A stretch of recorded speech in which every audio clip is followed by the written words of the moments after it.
In the archives of Appalachia at East Tennessee State University, you'll find piles of pictures of Johnson City through its 150 years. But when it comes to the man for whom the city is named, you can learn very little of Henry Johnson from what's here, and we would love if that could change. In fact, this is the only known image of Henry Johnson, born April 27, 1809 in Guilford County, North Carolina. According to family history, Johnson settled in Washington County, Tennessee, got married, and got to work, farming, inventing, owning a store and opening a post office. And in a move that would launch a city, he built a railroad depot with his own money, Johnson's Depot, along the East Tennessee and Virginia Railroad track, not far from the city's current farmers market, right in the heart of downtown. He had a vision of what it could be. Actually, he wanted it to be an educational town. Brooke Landers is Henry Johnson's fourth great-granddaughter, one of several relatives trying to learn more about the man whose name became the city's name. Was he the one that said, hey, I think we should call it Johnson City? No.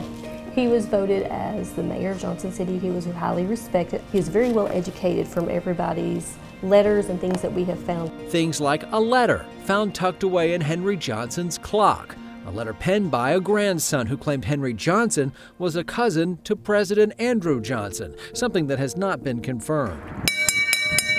The old Johnson family bell survives as well. Family lore says Johnson's wife used it to call customers to dinner.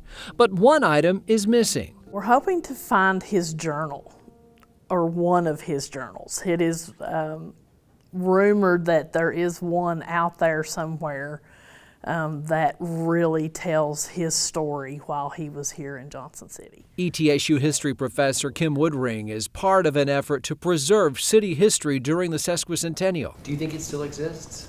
I don't know if it still exists. I would like to think it does. Are you hopeful? I'm hopeful, yes. We found the bell and the clock, so we're hopeful on that. So are historians, hoping to fill in some big gaps in the story of Johnson City and the story of its founding father.